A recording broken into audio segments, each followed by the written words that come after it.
Jason was looking at how this economic system destroys the natural world. I've ended up, over the last 40 years, studying how this system is destroying people. And my eyes were open to this through experiences in Ladakh and Bhutan. And I hope you look at my books and films and things to see this story, because it was an amazing opportunity to see this economic system, this modern type of capitalism, from the outside. Because when I arrived in Ladakh, or Little Tibet, in 1975, they had been sealed off from the impacts of colonialism as well as modern economic development. And I found I was living in Paris, I was a linguist, I was going out, I thought, for 6 weeks to help make a documentary film about this part of the world that had been sealed off for political reasons. No one had been allowed to go there. So I thought I was going to be there for 6 weeks. Well, it's ended up being 43 years or something, part of the year, part of every year. Because when I got there, I encountered the happiest, healthiest people I'd ever met. I became absolutely fascinated by this region where, none of our modern technologies were there, no growth whatsoever, no GDP, zero. In other words, these would be statistically the poorest of the poor on this planet. And yet I found no real poverty. There was no unemployment, had never existed. There was none of the type of pollution that we have in modern society. And therefore, when I had a doctor do research for a few years, he couldn't find traces of cancer either. It may well have existed in some forms, but certainly not in the ways that it's now come in as part of this modern system, with its carcinogens, the toxic pesticides, the fossil fuels, etc. But what I also saw was that this new development, this new growth, literally created poverty. It literally started very rapidly to create an intense competition for scarce jobs. The jobs had never been scarce before because they had never been concentrated in the city around fossil fuels and a type of modern development that is supposedly benefiting all of us. But in Ladakh and also in Bhutan, where I worked over a 5-year period, it was so clear that this system is extremely destructive to human beings, not just to the natural world. By creating this intense competition for suddenly scarce jobs, what they created was intense competition, and with it, conflict between local groups that had lived side by side for 500 years. In the case of Ladakh, it was Buddhists and Muslims. There had never been group conflict, and within a decade, tensions started emerging, and after about 15 years, there was even bloodshed. In Bhutan, in the same period, bloodshed between Hindus and Buddhists. So I got a very, very intimate view of how this economic system increases conflict. Doesn't mean that there was never conflict before of any kind. Doesn't mean that there was never competition. But when you pull people away from decentralized smaller towns and villages, away from an economy where everything they need comes from their resources, or at least, I shouldn't say everything, the majority of basic needs are met from the region. When you pull people into urban centers and create a dependence on outside forces, what happens is this conflict and even bloodshed. What I had my eyes open to very early also was how this economic system operates through hidden subsidies and through a regulatory framework that punishes local businesses and favors global businesses. So what I saw suddenly there was that butter that had been transported for more than a week over the Himalayas was selling for half the price of local butter. As I tried to understand this magic, and as I even back then would give talks at the IMF or the World Bank, economists would just tell me, oh, no, this is not supposed to be happening. This is not happening. But actually, I ended up studying informally because my work in Ladakh, I ended up giving public talks around the world. There was a lot of interest around the world. So I ended up in Mongolia, in Kenya, and working with groups from all over the world. And I found that everywhere I went, food from thousands of miles away would almost inevitably cost less than food from a mile away. Now, in my organization, in Local Futures, we are still pretty alone at trying to raise awareness about this issue.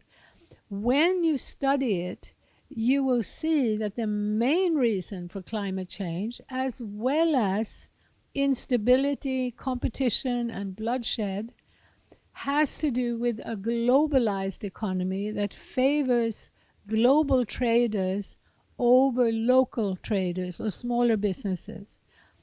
What you'll see is that countries are now routinely importing and exporting the same product. So the UK exports both butter and milk in roughly the same quantities that it imports butter and milk. The US, when we originally did studies on this, it was about 1 billion tons of beef exported in a year, about 1 billion tons of beef imported in a year.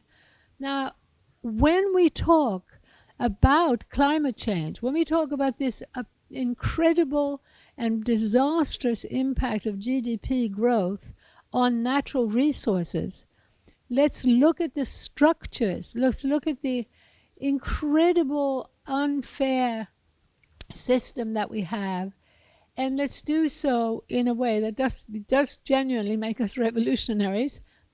But I would argue and always speak for non-violent revolution, compassionate revolution, kind revolution, because most of what's going on, from my point of view, is because of blindness. Blindness from the grassroots to the very top. In fact, what I'm finding is the higher up the ladder you go of corporate, or if you want to say economic and political power, the higher up the ladder you go, the greater the blindness.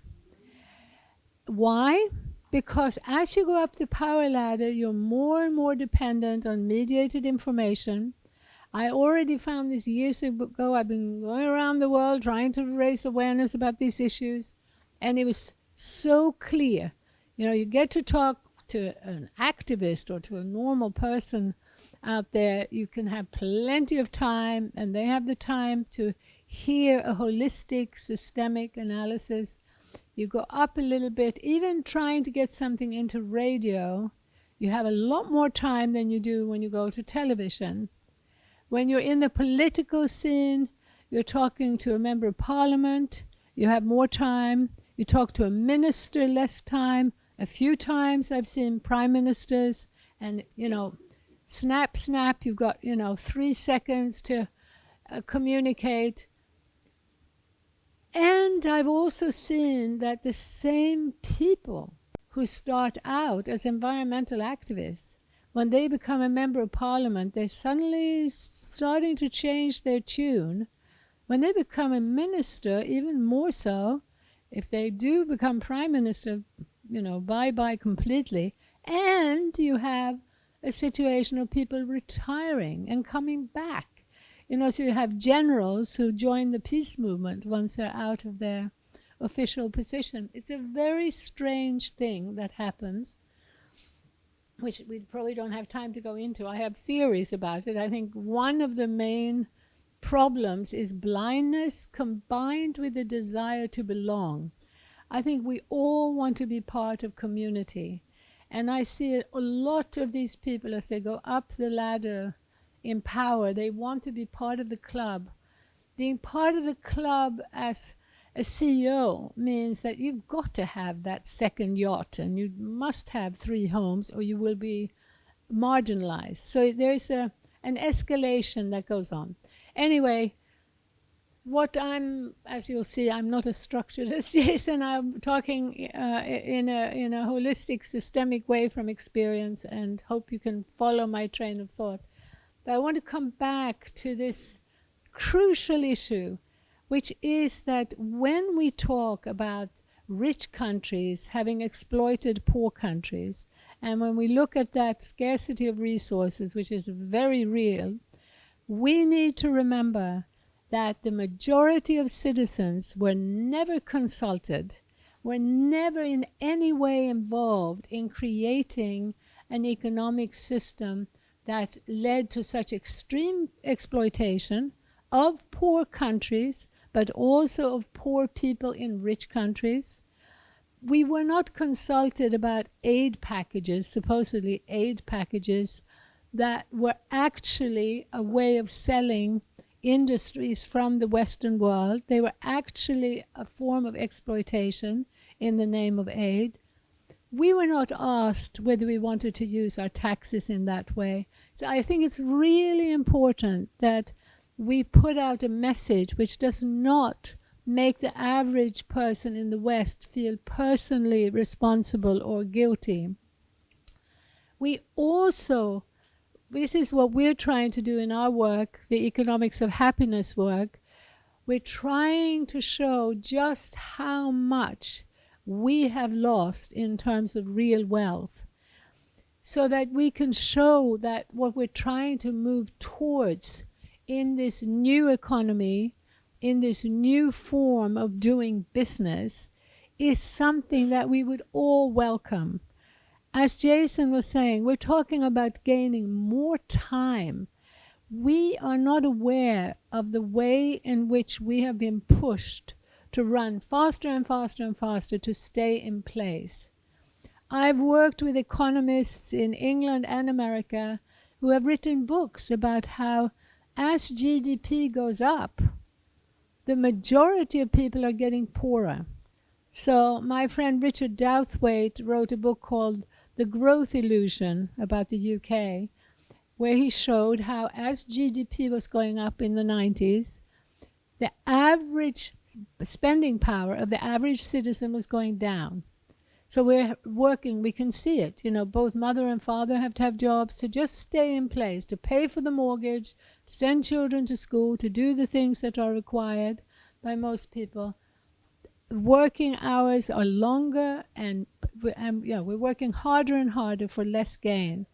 In America, Juliet Schor, at that time she was a Harvard-based economist, wrote a book called, now I forgot what it was, her book was about how the average American was having to work 1 month more per year to just stay in the same place.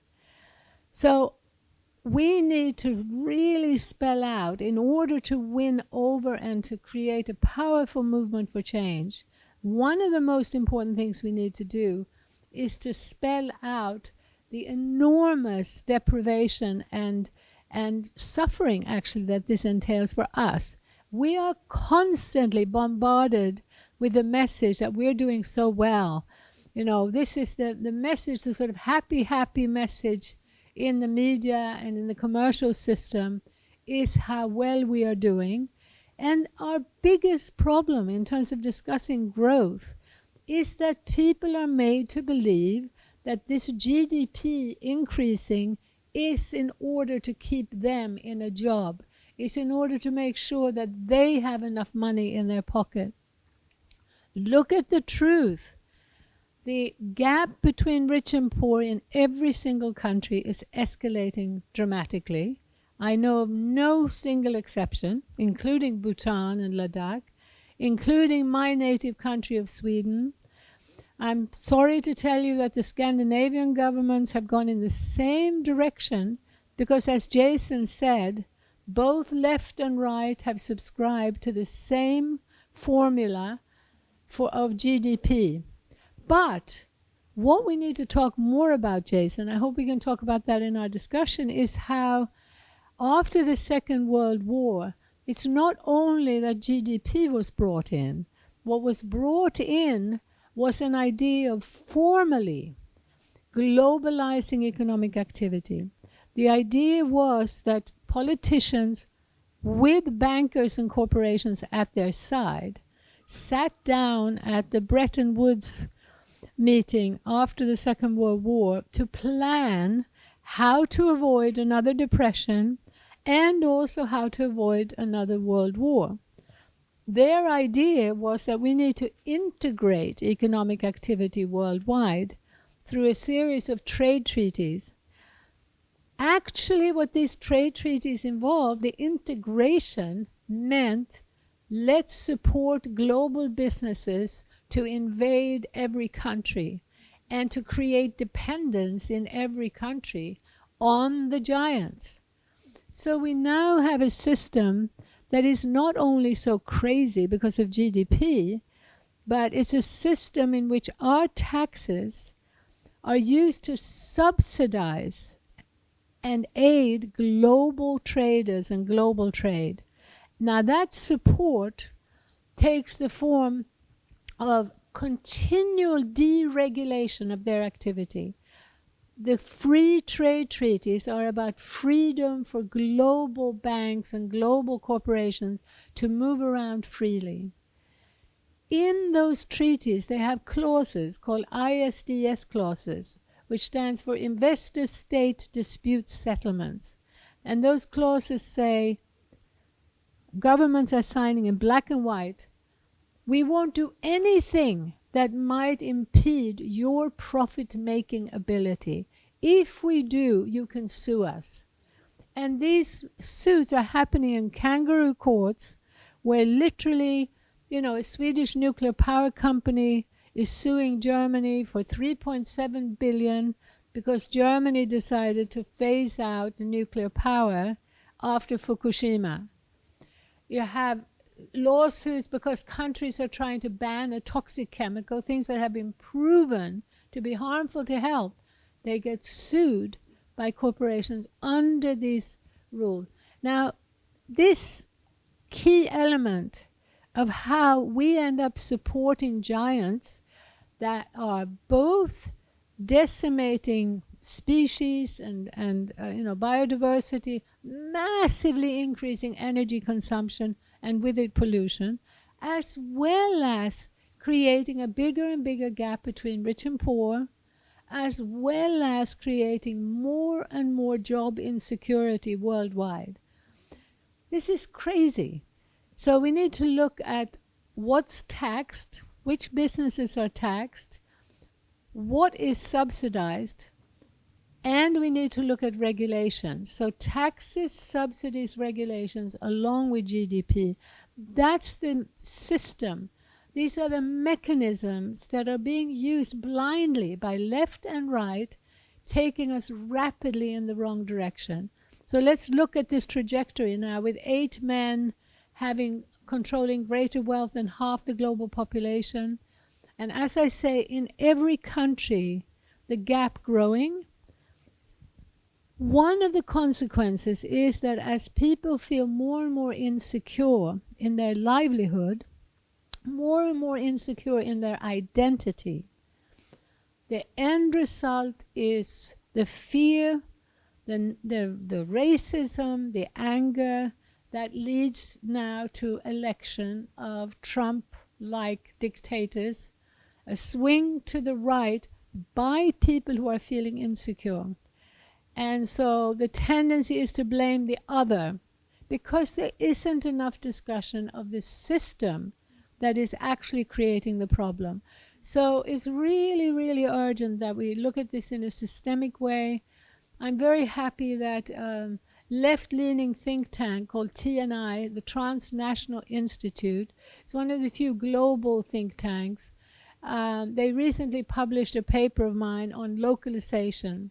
And I hope I do have, now I want to talk about the positive side of this, because it's been very difficult to persuade the left that decentralizing or localizing is actually a structural, systemic path towards rebuilding and renewing not only community, but rebuilding and renewing biodiversity, rebuilding and starting some real path towards genuine democracy. We must decentralize. How far we decentralize, economic power, that's what needs to be decentralized or localized. This is not about retreat into some narrow isolationism. Our biggest hope is that the new economy movement is an international movement, that we work together across boundaries, particularly that we have a deeper dialogue. So, unfortunately, until now, we've had a really hard time persuading people on the left that localizing makes sense, because there's been this partly well-funded ideas, and very often by corporate-funded think tanks, neoliberal think tanks, that keep pushing localization into this corner of some kind of narrow, selfish reaction on the part of middle-class privileged people. It is so completely wrong, because in localizing, the truth is, for those of us who have been born and bred on a fossil fuel, industrial, urban economy, localizing is a challenge. We're talking about actually getting off the back of people in the global south and becoming more self-reliant, using fewer resources.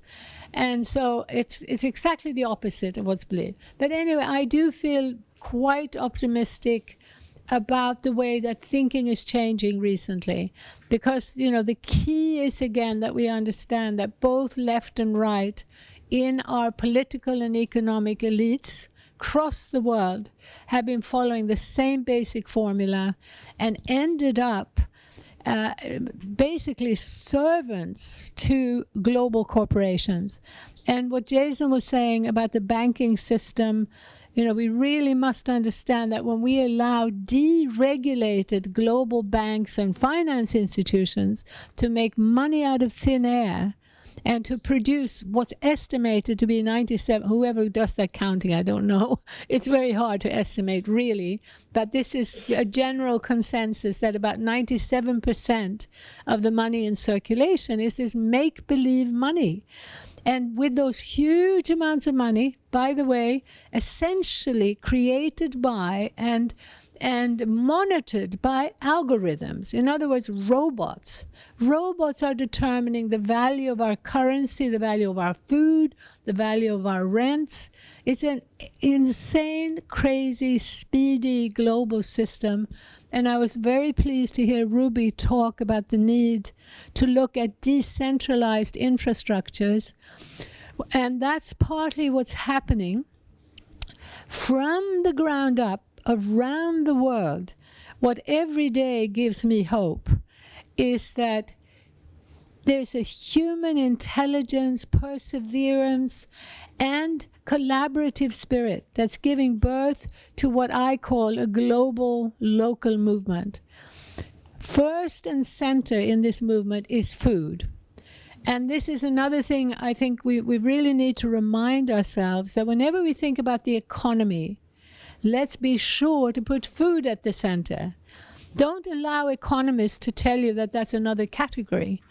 Food production is the only production of something that every person on the planet needs roughly every day of their life. We have a system with its hidden taxation inequality where, the local and national are taxed and the global don't pay taxes. The local and national are regulated, the global are deregulated. Now, in that unfair system, you have a situation where our food is coming from further and further away, longer and longer distances. In an era of climate change, in an era of mountains of plastic, the bulk of it linked ultimately to the food system. So the global food economy is the most important sector to transform, and it's being transformed from the bottom up.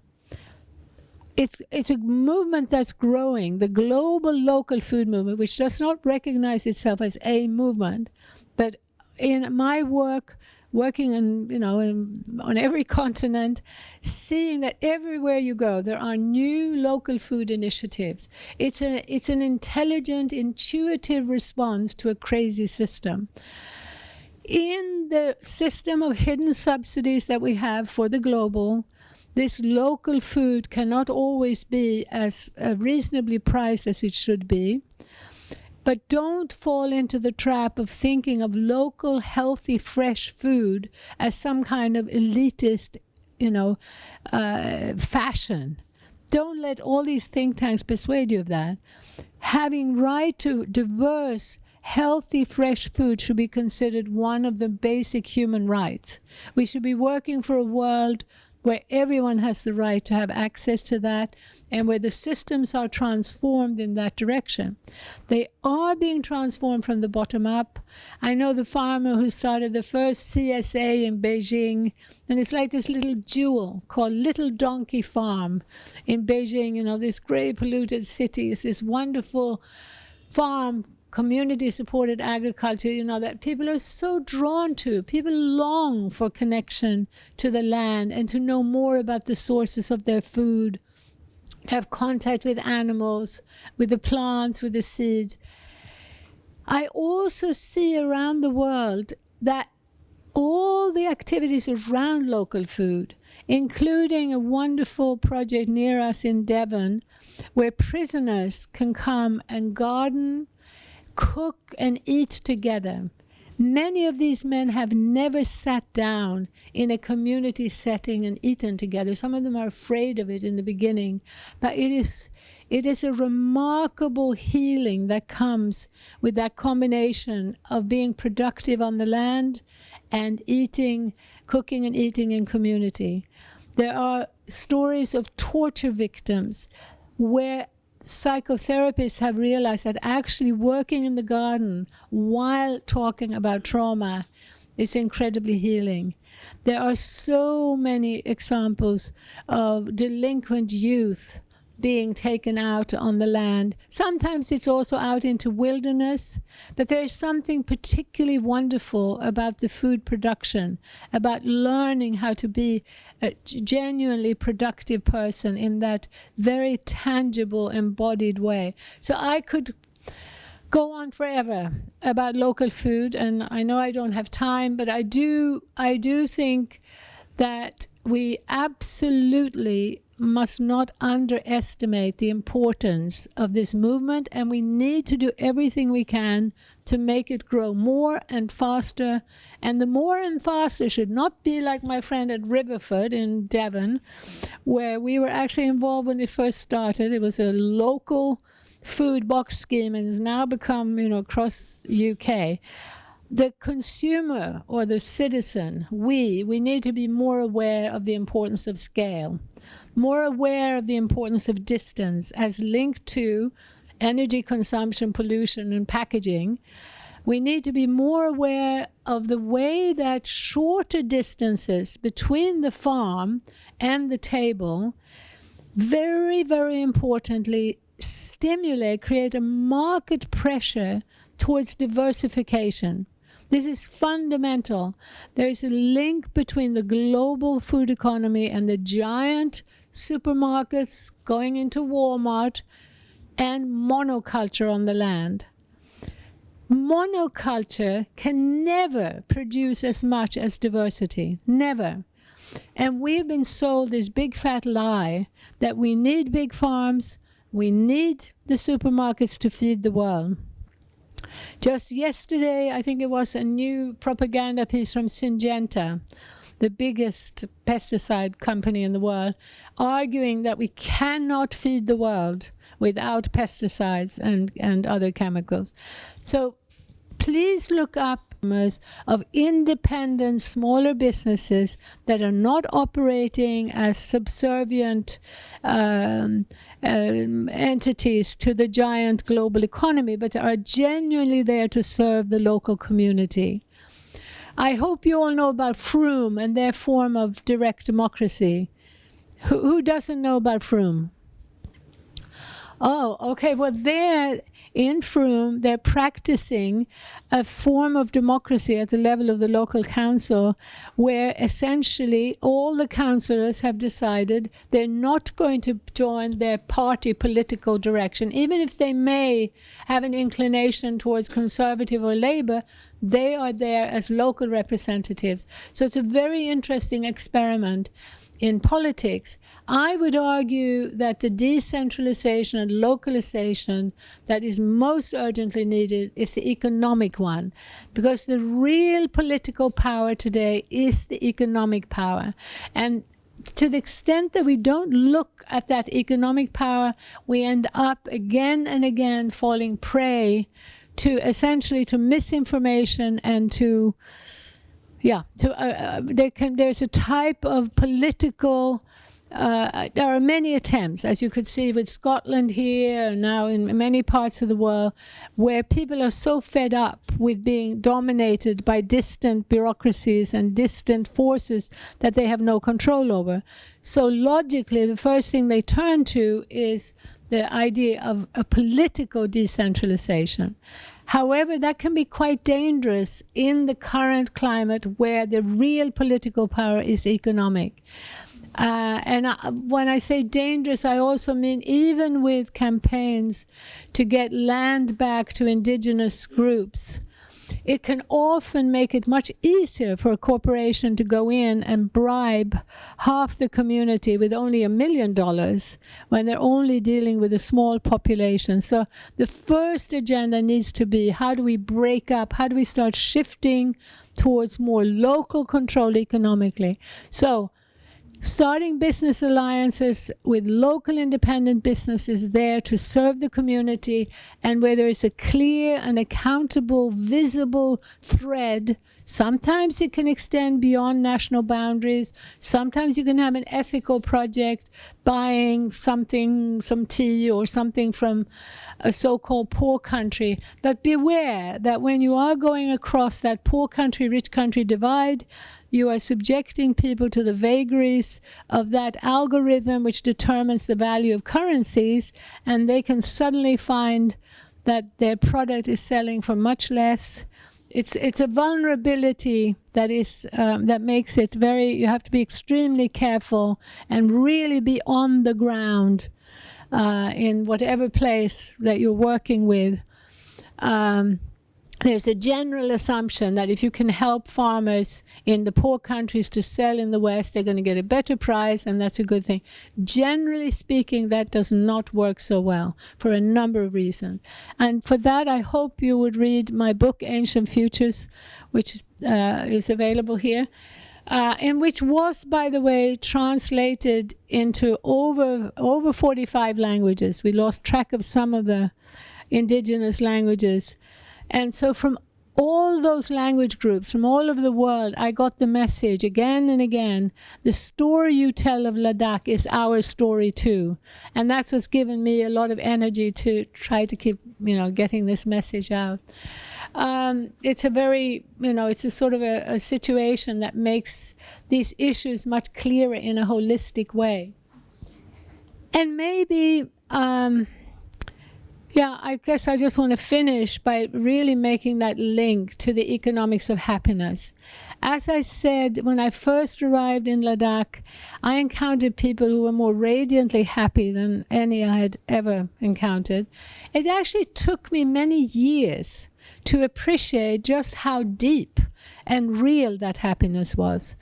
When I would go back to Sweden, already in the mid-70s, I became aware of what a huge price we had paid. I mean, Sweden at that time was considered one of the most successful examples of industrial modernity.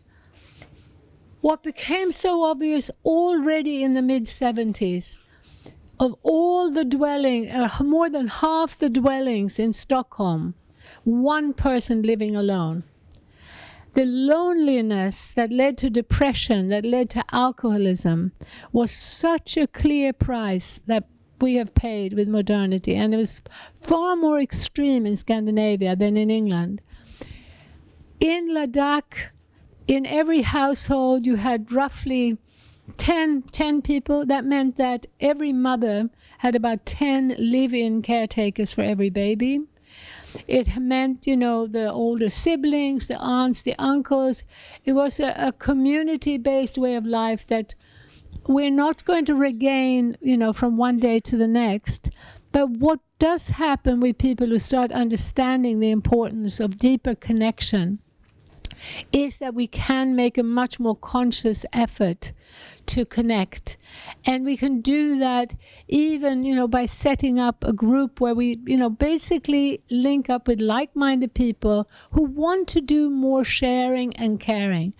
Now, that needs to be place-based. It needs to be within relatively close reach. And of course, we can have wonderful community building across the internet, but at the deepest human level, what I saw in Ladakh, what was the recipe, the most important recipe for happiness was this intergenerational community fabric, which also meant that the polarization between genders was not so extreme. Another whole story. I could write a book about that, but it's a lot of it is in the book, but it's a huge issue.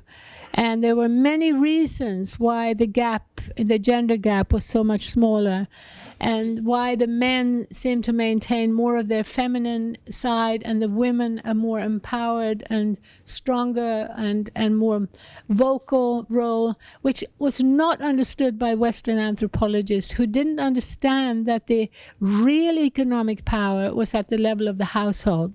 So in our culture, it's the outside, it's the formal economy that's important. There, it was the so-called informal economy. Again, many, many stories there to tell, but the other deep, deep lesson was the connection to nature, meaning also to animals, to plants, to place. That deep sense of connectedness and on a sort of daily basis was clearly part of how we evolved. So now, as I went back to Sweden, I heard stories of, these people all alone, depressed and alcoholic. Even having a goldfish could improve their spirits or longevity. Now we have lots of evidence also of people suffering from depression. Yeah, how a walk in the park can make such a difference. But essentially recovering those connections to one another and to nature is the key to happiness. Thank you.